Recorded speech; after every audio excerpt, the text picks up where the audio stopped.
Welcome back to season 3 of the Sober Motivation Podcast. Join me, Brad, each week as my guests and I share incredible and powerful sobriety stories. We are here to show sobriety is possible, one story at a time. Let's go. In this episode, we talk with Lucy, who shares her journey of growing up in a household tainted by her father's violent alcoholism and her own struggles with drinking, eating disorders, and trauma. Though initially appearing picture perfect, Lucy's family life deteriorated when her father began to spiral into violence due to his drinking, affecting everyone around him. Lucy's story is a testament to the resilience of the human spirit and the transformative power of confronting one's past to build a brighter future. With 18 years alcohol-free, this is Lucy's story on the Sober Motivation Podcast. How's it going, everyone? We're 3 months into a new year, and I'd like to take a pulse on how everyone's doing and feeling. If you made the commitment to get sober in 2024 but are struggling to stay accountable, check out SoberLink. SoberLink is an accountability tool that will keep you honest. It uses a really high-tech breathalyzer system to help when those cravings get a little too loud. Here's why I love it. You'll test at the same time every day, eliminating testing anxiety.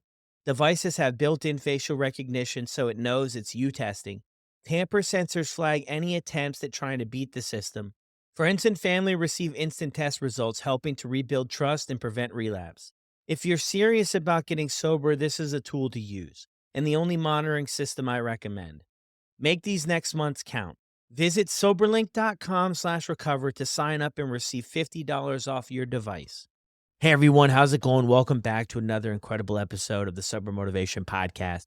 Before we jump into this, though, I just want to let you know that sexual abuse is part of Lucy's story, and we do talk a little bit about this in the episode.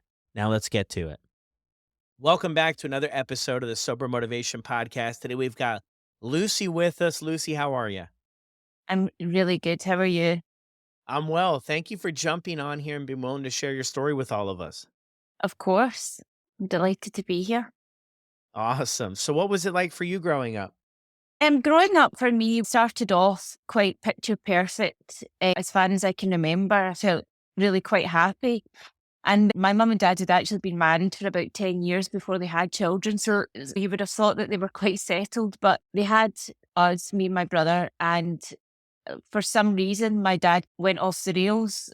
Who knows what his reasons were? I never really got to the bottom of it, but he went down a heavy spiral of drinking, and that kind of impacted our family hugely. He was violent, very violent, and towards my mother, not to me and my brother, but we went from just having a very, what felt like a safe environment to being woken up in the night, hearing screaming and shouting and, being woken up out of sleep and just being like, what could that be? What could that be? And going down the stairs and my mum would be covered in blood and it was just so frightening, so shocking.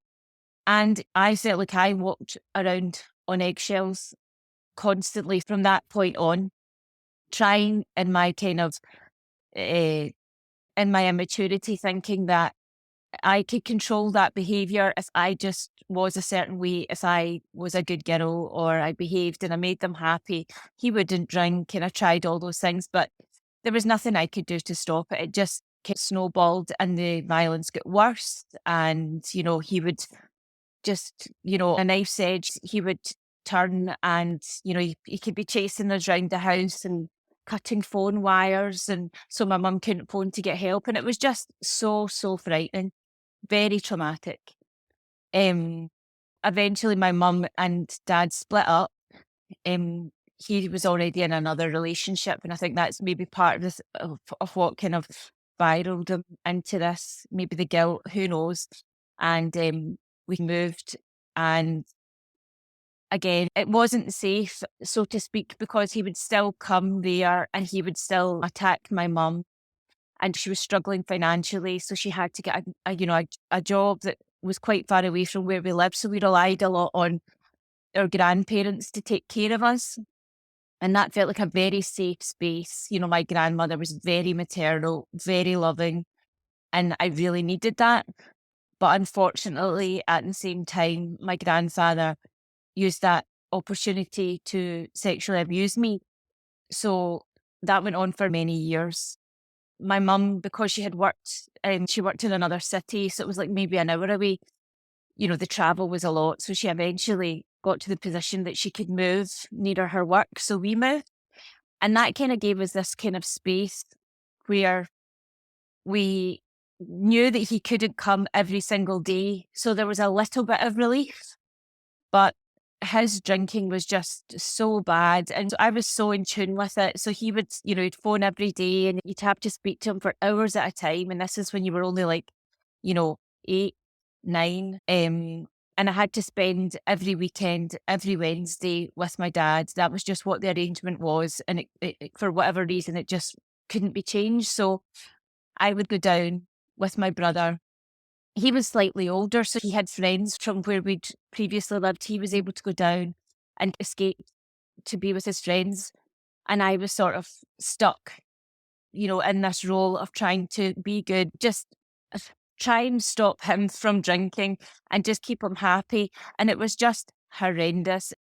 I used to be so frightened to go down, and I would be at school with my friends and they would just, everyone has their own story. So whatever was going on in their lives, but in my life, I was just so consumed with this. So I'd be asking them, do you think my dad will be drinking tonight? Do you think he'll be drinking tonight? And I was looking for this reassurance that they obviously couldn't give me, but I was just looking for someone to say, it'll be okay. It'll be okay. And I would go home and I would wait for him after school. I'd be waiting for him and he would always be late, and I'd be sitting waiting with my wee backpack on. And I would go down to the car, and as soon as I get into the car, I could just tell from the tone of his voice, he was drunk. And you just knew that was, the nightmare was about to begin. And, that went on for years. And I became so unwell because of it. I used to go down on a weekend and I would go through all the things that I've just spoken about. And I would be so envious of all these friends that I had met at school, but we never really got to socialize together because I was never there. And then I was always so envious of my mum because she seemed to have a nice life and she had got away from this, but we were still in it. And I used to come home after a weekend spending time with them, and I would make myself sick in my bed. I would wet the bed. I would hear noises, constantly hear noises, because my adrenaline must have been coursing through my body for the entire weekend just to survive. So that went on, and I think eventually my mum realised that I just couldn't take it anymore, so she asked if she could change, and he didn't react well to that at all. And that was the final incident where he came to the house and he attacked her. This was in our new house. He was very violent, and I actually thought he killed her. And my brother and I escaped, and we came back, and luckily she was alive.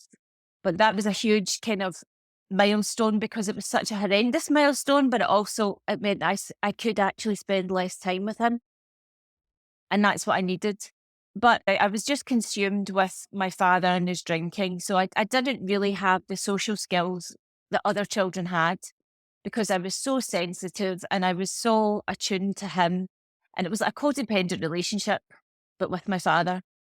And to try and cope, I ended up developing an eating disorder, and that went on for many years. And that was just like me trying to have control.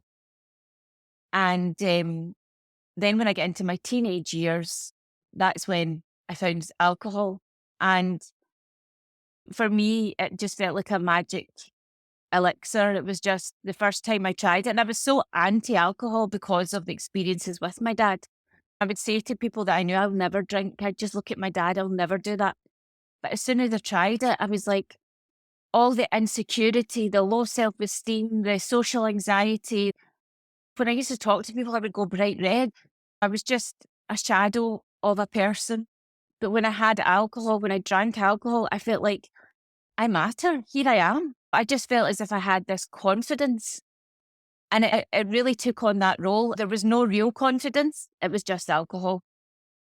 And it really became a crutch. And I used that really throughout my teenage years. And I ended up, when I was about 15, started working in a hotel collecting glasses, just a part-time job. A lot of older guys were in there. And for whatever reason, whether it was I looked really vulnerable or really young or whatever it was, they were all attracted to me. And having never even had a boyfriend before, I just felt as if, again, that I feel so special. It was all this kind of false confidence because it wasn't really based on anything. And these people just gravitated towards me. And all of that was fueled with alcohol. I couldn't even go to work and talk to these guys. You know, they'd be there all the time, and I would go to work and I didn't even feel as if I could talk to anyone if I hadn't had something before I went to work. So it was all these horrendous habits that I was falling into. I mean, I went from being quite a very innocent teenager to having a relationship, if you want to call it that, with this older guy. And it was just, I think that's really what started this real spiral of my relationship with alcohol. Yeah, thank you so much for sharing all that. It's a heartbreaking story the way things went for you early on to hear. So a lot to unpack there. So looking back, a lot of this stuff now you you realize it, but as you're going through it, what are your thoughts about what's going on? And that thing that you bring up too about being like a good girl, a lot of stories that I've heard where parents struggle with drinking, with having a problem with drinking, the kids switch into this perfectionism role. You know, this being good and doing well, and the only thing is, in just from hearing these stories, the thing with that is it seems to never really be fulfilled, you know, because how good can you be or how perfect can you be? It seems like we put a pressure on ourselves to be even more perfect and do it even better, and then it's like the ceiling and the bar just gets raised higher and higher. But when were you able to figure out all of this stuff and unpack it all in your life? Gosh, I'm quite an intuitive person and I am quite self reflective and always have been. So I've struggled with that. So when I did drink, I was able to just turn down, you know, I was able to turn down anxiety, but I was also able to turn down that sort of introspection, so to speak. It was always there, but I can always join the dots. That's quite challenging because in a lot of ways you don't have the excuse of just being really, you know, unaware of it. I know and I can see it, but I knew that, I probably had that insight maybe started in my 20s when I just looked back and then was thinking, you know, about the people pleasing that I was displaying. And that is definitely from childhood. I didn't excel, there wasn't something I excelled in. I wasn't like amazing at sport or specifically in school, but I think I excelled as a people pleaser. I excelled at being his almost counselor.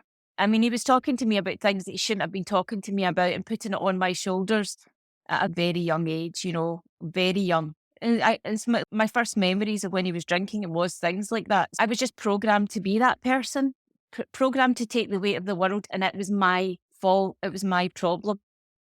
And just trying to deal with that and trying to help him as much as I could. But you've also got that dance that you do where you've got to pretend that he's not drinking when you know he has. And I hated that. I hated that. Yeah. So you started drinking too around 15. Yeah. And that experience too, like reflecting back, you found that confidence in drinking and you're able to maybe quiet the voices a little bit about what's going on and a lot of trauma that you had experienced. And that's one Yeah. of the things that, like I even share in my story, is it works so well. It worked so well at first to quiet stuff down, I was able to really plug into a community of people and connect with people, which I had such a hard time growing up doing. I always felt like I always felt a little bit different than my peers, or maybe a lot Yeah. different than my peers, and then the alcohol was like the rite of passage. I could let my guard down and I could be a part of something. What was that experience like for you when you first started getting into it?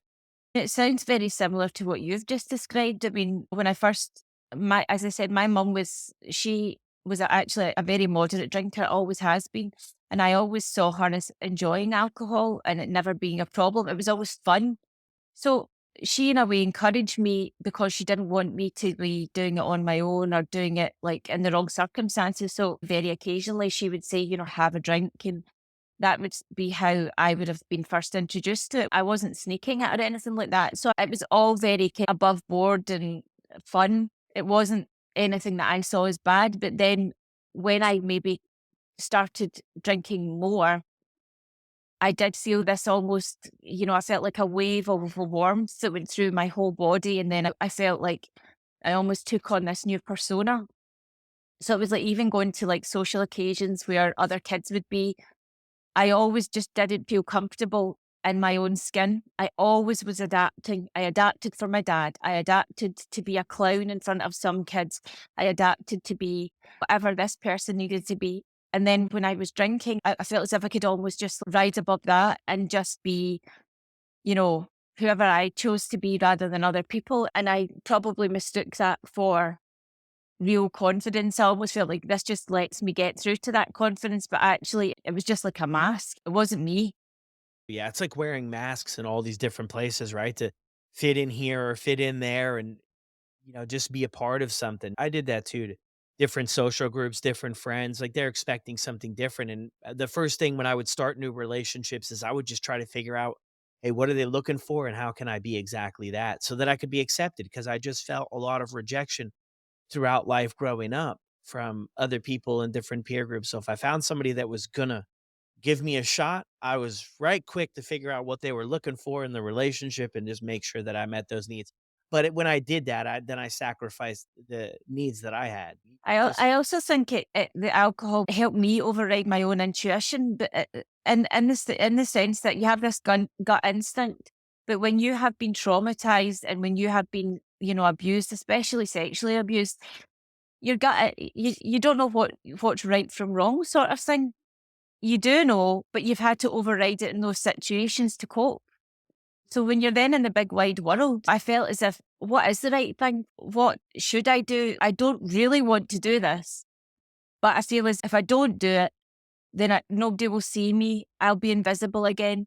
I might have the opportunity here, even if it is with a much older man that doesn't really care about me, but I want to be seen. I want to be valued. Maybe they'll take care of me. Maybe they'll see me. And then the alcohol would allow me to do that when I was not comfortable at all doing that.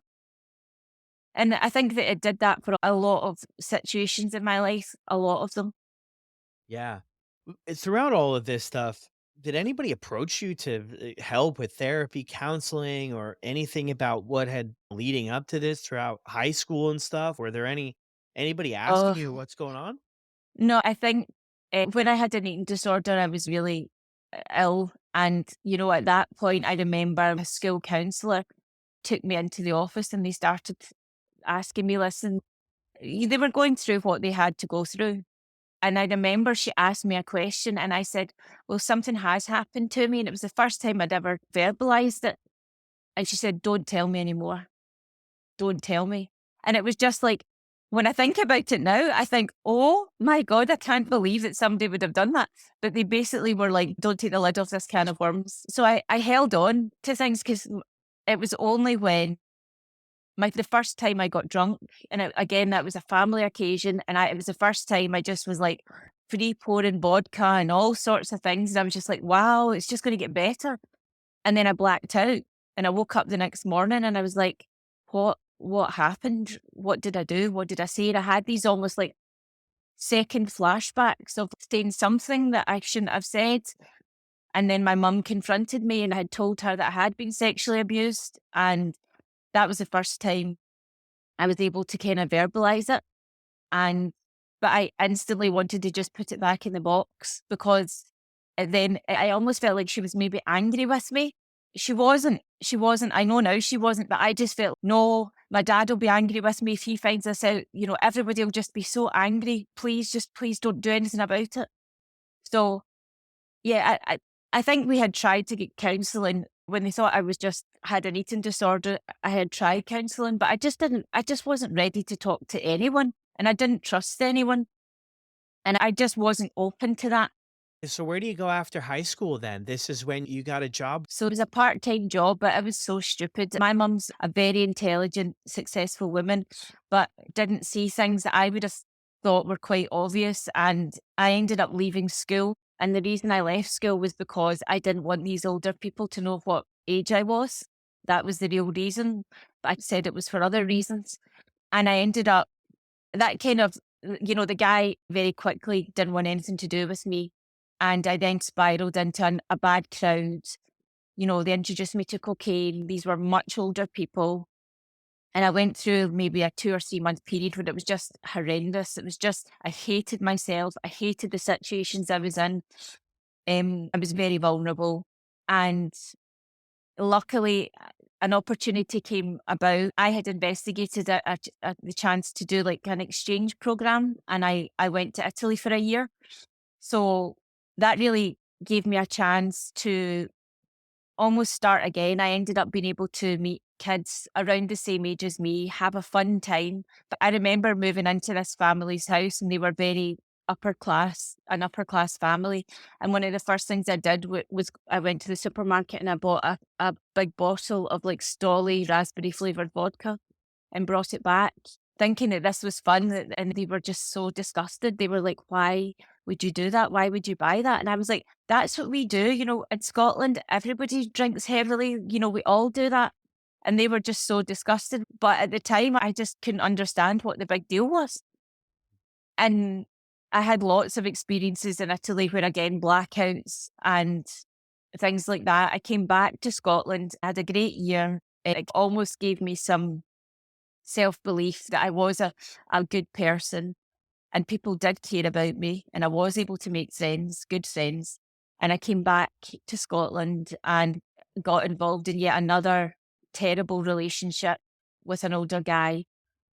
And, that was just a cycle that I was in. I just looked for these inappropriate relationships and I was supposed to go to university, but instead I got into a relationship. And luckily, after many years, I met my now ex-husband, but I met him at the time and he was a different kettle of fish. He was he was a party animal. We both were, but he was very much a solid person with good values and morals.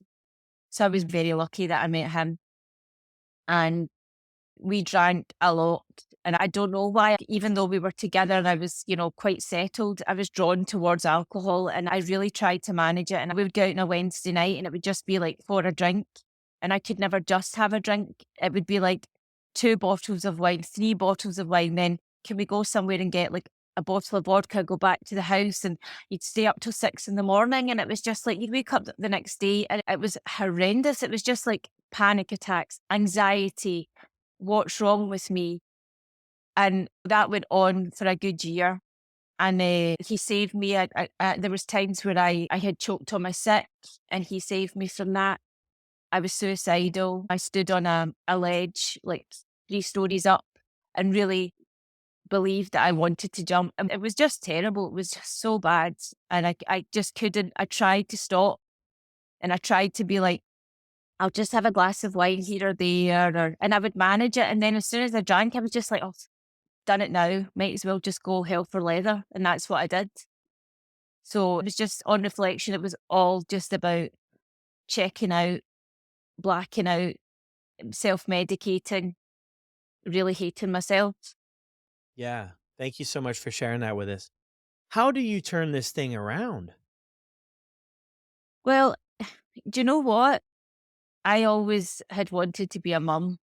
And we had actually, through this chaos, we got engaged. I can't believe the state I was in. Somebody actually wanted to marry me. But anyway, and I honestly always knew, and I don't know where I got this kind of real strong belief, but I just never wanted my children to go through what I did.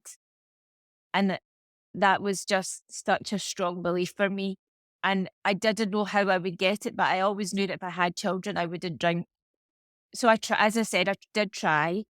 And then I was looking up things like AA meetings, but I was too nervous to go. And also my fiance at the time was in the medical profession. And it was just like, I don't know. I just felt, what do I do? What's the right thing to do? So we ended up meeting somebody that we actually used to party with. And they had got their life together. And I was like, how did you do it? How I couldn't believe it because they seemed to be like much worse than I ever was. And he was like, no, I went to an alcohol counselor and I've just changed my life. So I was like, give me the number, give me the number. So I got the number and I went to see her. And I honestly went just with the idea that I'd be able to drink moderately. I didn't really think I would be able to stop drinking, and I didn't know if I wanted to. But I started working with her, and I don't know, at this point, my grandmother had died, and this lady was older, but I just really loved being with her. And I loved the hours that we spent with each other. And she also had been alcohol free for a very long time. And she was so elegant and poised, and she was all the things that I wanted to be at some point. And I thought, whatever I've got to do, I want to do it. And I went through the counselling process with her, and I didn't drink again. Wow, incredible. And I saw from your Instagram profile, that was what, 18 years ago? Yeah. That's incredible. Was your fiancé at the time, was he pushing you to? No, he had his own issue, and he actually stopped the day before me. So Mm. I am so grateful for that, because and he went to the same person as I did. We went separately, but he stopped the day before me. And I don't think I could have done it myself. I don't think I could have. If I had a partner at the time that drank, I think I would have had too many excuses or too many reasons. So I was almost in an alcohol free bubble, and that really helped me. Really. Yeah, wow, that's incredible. What was so powerful, or what made it so possible for you to go into this counseling session and really get some good benefits out of it? I mean, your sobriety and everything like that. Was there something specific about it? I don't know that anything that there was nothing specific in what she did that was waving a magic wand. I was just at my wit's end, and I had panic attacks daily. I hated myself, and I just couldn't think that the rest of my life was going to be like this. That I beat myself up. I hated myself. When I looked in the mirror, I just looked like I was hollow inside. I would be sharing, because that is part of my nature. I do share stories, but sharing them with the wrong people, and those people not taking care of those stories and then using them against me. So I would share things, and then they would use them against me. And then I would feel like, again, under attack. And it was all of those things. I didn't feel as if I would be able to live like that anymore. I just couldn't go on. And I saw the driving factor for me was not waking up and feeling like that again. That was the thing that motivated me at that point, was just, I do not want to wake up, and I do not want to look in the mirror, feel like this, have panic attacks, feel sick, feel embarrassed. I'm never going to achieve anything in my life feeling like this. I hate it. And I just also felt like I was giving all the power to alcohol and the past. And I was sick of it. I was so sick of it. Yes, that tough spot, and you're tired. You get tired after a while of the same life, and let's put it out there and try to do something different and see how it goes, right? See how it lands. So Yeah. where do you go after that? I mean, you make this decision, you're plugged in with your counselor, your fiance is getting on the track here too. Were there any struggles early on that you had to work through?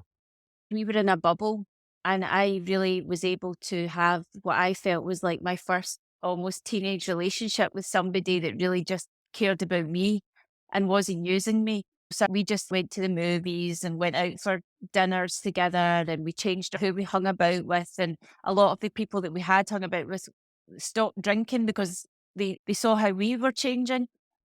So all of those things were really helpful, and I didn't put myself at risk. I didn't go into a bar. I didn't go near people that were drinking. I just kept myself really safe.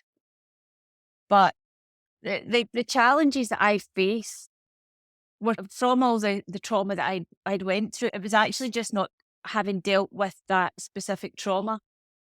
And I suffered with obtrusive thoughts throughout my whole childhood. I would be the child that I would hear something about cancer, and I believed that I would die, but to the point that, I would be thinking about it would be better just to take, a bottle of paracetamol and kill myself than wait for the cancer. I just had these horrendous thoughts all the time. And when I got sober, I thought, I was very much in the bubble, feeling very happy. And then when I had my first child, and for whatever reason, I read something that said that if you were sexually abused, there's a higher chance that you'll be an abuser. Now, I also read, so many things that said the opposite of that, but I could not let go of that fact. And so when I had my first child, the obtrusive thoughts took over my whole life, and I was unable to enjoy being with my daughter at all. And I couldn't speak to anyone. I was too scared to tell anyone what I was thinking. And it ruined the whole experience. The thing that I had wanted the most out of life, and I had, and it was torturous. I mean, not to say I loved my daughter and I adored her, but I just had these obtrusive thoughts constantly. It was just such a strange situation. And then when I had my second daughter, I started a business and I was very much involved in the startup of a dental business. And it was really stressful, didn't have a lot of time. I went into labour in the business and I was back in the business within a week. But as soon as she was born, the same obtrusive thoughts came back up. And it really, it was so destructive. So previously, these obtrusive thoughts, I would have managed with alcohol. I didn't have that. And I didn't have the want to do that either. I went straight back into an eating disorder for a good year. I was very, very unwell. My husband and I loved each other, but we'd always had intimacy issues. And that further made me feel like it's true. There's something wrong with me. I'm disgusting. All these thoughts were going through my mind. And I had postnatal depression. I was on medication. I was too scared to tell the doctor what was wrong because I just thought, what will they take my baby away? Will they think that I actually could be capable of these things? Yeah. How old were you when you had your daughters? So I had my first daughter when I was 25 and my second daughter when I was 29. Okay. Yeah. So where did things go for you after that? Well, I think from there, I went through a 10-year divorce process, which was very acrimonious and very difficult. But through that, I replaced the alcohol with these kind of chaotic, codependent, abusive relationships. And it was only at the kind of latter end of a relationship that I decided I can't do this. I had a full realization. And I want to say that it's very common. So there'll be lots of women that will be listening to this that have had babies that will suffer from postnatal depression, and they can have these trauma responses if they've had a very difficult childhood, even sometimes if not. And you believe that you're the only person that feels that way. And you feel so ashamed because people can be scared to be left with their children because they might feel as if they're going to harm them. And I've worked with a lot of women that have been abused, and you're not the only person that feels that way. And I felt like I was the only person that felt that way. And it really destroyed the ability to have my children and be the only thing I ever wanted. It was sort of taken away from me. So I used the coping mechanisms that I had codependent relationships, and that kind of turned down the noise in my head. But I finally just I came to a realization. I tried lots of things because I knew, as I said, I've always had an intuition inside me. I've always believed in not just self-help, but, cultivating the best life that you can for yourself, even amongst all this going on. And it was going through a divorce, two young children, single parent, trying to keep your head above water, horrible abusive relationships. But there was a part of me that was like, that wee girl in you that's been through so much, she deserves to be happy. That's okay. And I thought, and I really did believe that she deserved to be happy and she deserved to have peace. And she didn't deserve to be in an abusive relationship just in case these torturous thoughts came back. And so I tried everything. I trained to be a yoga teacher. I ran a marathon. I did all the things and it helped, but it didn't change, the deep belief. So I investigated a lot of different things and I found out about MDMA therapy. And I did that MDMA trauma therapy with a doctor. And we did a lot of sessions of integration. We did a lot of therapy before I actually did the actual MDMA therapy. I only did 2 sessions of that.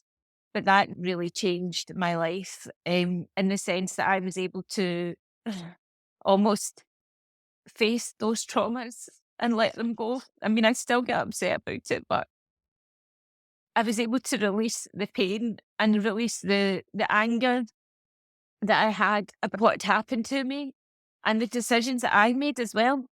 Um, and that was a huge, I mean, it didn't happen overnight. I didn't do it and wake up the next day and be like, oh, that's me, I'm fixed. But it almost allowed me to just see the possibilities and see that there was an opportunity for me to be now happy and to find that inner peace and contentment. You know, that just spurred me on to, I did training with Tony Robbins. I became a life coach with Jay Shetty. I did alcohol-free training. I've done so much work and even just being kind to myself, which I never was able to do. And the inner voice, which used to just torture me, I was able to change and really work on my self-concept. And so it was all the work that I don't know if I was capable of doing it before. There was a huge shift and I was able to almost like harness all of this and start moving in a really positive direction. You know, that really changed my life, really changed my life. Wow. Thank you for sharing that too. When was that? When did you do that therapy? That will have been 4 years ago now. 4 years. Wow. Yeah. And then you did a lot of other things after that too. Yeah. That's incredible. I mean, what do things look like for you today? Well, I was quite jealous of people that, you know, they know what their purpose was, and I always heard that, and I still don't know what I want to be. I don't know what I want to do, but I've always wanted to help other people and help other people like me, and I wanted to show my children that was also possible. So I've spent a long time working on myself and then being able to help other people. So that's what I do now. I work with people to try and remove alcohol from their lives and really focus on their confidence. And when I came through all of this, I felt, you know, when I first gave up alcohol, like the world was my oyster, but strategies, I still had all that trauma.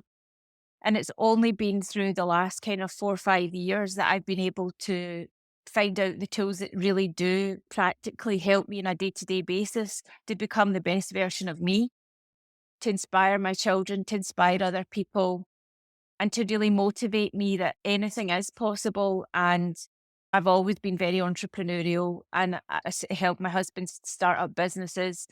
And I do that now, and that's really fulfilling. But the most fulfilling thing is to see people that are going through difficulties, that are struggling, that don't have any inner belief, self belief, and be able to help them change that and give them like a map to work on and change their lives. So that is really, that's where I'm at now. And I'm able to show up for my children in a really different frame of mind. A lot of the time I felt quite guilty that my children didn't get the best of me, but I don't think they would have been able to get this part of me if I hadn't gone through that. Yeah, that's so powerful there at the end. Too is about, yeah, I mean, none of us want to go through any sort of struggle. Reframing the way we think about it can be maybe helpful to say, what we went through created just a strong, solid human. Yeah. No, I mean, when I speak to people, I say, I don't think I would have changed much. I really don't. And I would never have been able to say that in the past.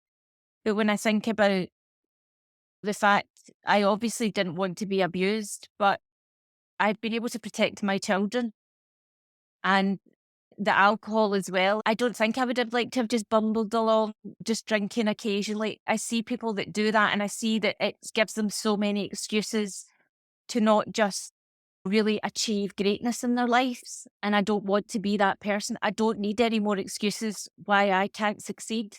I want to have the very best chance. And I want other people to have that too. Yeah, it is a slippery slope if you're able to maintain, things maybe not going too far, then the people can carry that on for their entire life maybe and, sell themselves short on maybe what could have been possible. And what you mentioned there, if you do have a rougher relationship with drinking, then it might come to our awareness sooner and then we can maybe make changes and then maybe experience the benefits. But it is so interesting too with everything you've been through, Lucy, which is a lot. It's a lot for you to come out this side with this perspective is truly incredible. And to be able to, 13 years going through it, even not drinking and in sobriety, I feel like sometimes there's this persona that's out there that, if you just get sober, everything's going to just be gravy. Everything's good from here on out. And that's some people's reality, of course. And then I think there's a bunch of other people that's not the reality because now we've just removed one thing that worked for us, numbing and burying the emotions, and we don't really look at them or deal with them. We just drink. But then when we're not drinking anymore, and that's like our one tool on our belt, or maybe one of a few tools on our belt, now it's okay, everything that's come before this, we have to start looking at, and that's what you spent years going through, and, you mentioned it, flipping it over to other things and stuff, I mean, I think it's an incredible story into now where you're at with that therapy that helped you out, that something definitely unlocked there to where you could believe in yourself, that you could move forward and you could live your best life.